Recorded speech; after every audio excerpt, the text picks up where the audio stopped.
Hey everybody, Sam Parker here with My Credit Guy, answering the Facebook questions that came in today. Tyler Hinkle asks, how does becoming debt-free and not using credit impact credit score over time after 1 year, 5 years, or 10 years?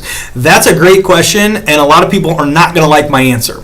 And just to kind of get into this question, you got to understand that credit is a game, and you have to play by the rules of the game, okay? So let's say, and I know that there's some popular debt elimination people out there, Dave Ramsey's of the world that tell you get debt free, don't use credit and stuff like that, and it's good advice in terms of how to live, how to save money, how to not pay interest and stuff like that. However, if you want to be able to get a home loan or anything like that, you need credit scores in most cases, okay? Unless you can go to your local bank and it's still a handshake and they'll give it to you, okay? So the answer to your question is, if becoming debt-free and not using credit over a long time, you're not going to have credit scores, okay? Because the credit scoring algorithm wants to see a proper mix of credit and then you using those credit items properly, okay? It's like a trust report card, and before they're going to lend money to you, they want to see who else has lent money to you and how are you treating that entity that lent you that money. So if all of a sudden you're just paying cash for everything,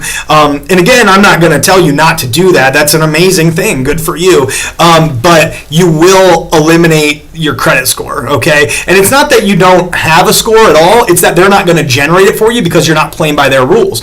So what you really want to do is just play their game, have a credit card, and use it wisely, okay? You can be what credit card companies call deadbeats, which is that they never make any interest off of you. So if you're disciplined enough to not have any debt at all and not need credit, then cool, you can play by the rules of the game and you can win. So get a credit card. Actually, I would say you're going to want 2 or 3 credit cards, okay? Get 2 or 3 credit cards, use them wisely, have them on a rotation, get a tank of gas or pay for, this month's grocery bill, and then next month pay it almost all the way off, and then next month pay it off, and then do that with your next credit card over the next 2 months, because you want to show that you're using it, that you're paying it down, and then the credit scoring, the credit algorithm needs to have time to register that you actually had a balance on it, and then you can go ahead and pay it off, and you're going to pay little to no interest doing it that way, and you're still going to maintain your credit scores. But if you eliminate all credit and all different lines that are reporting to the credit bureaus, you are not going to have a credit score after a while. It's usually after 6 months of inactivity, you're going to start to lose credit for the items that you do have on there. So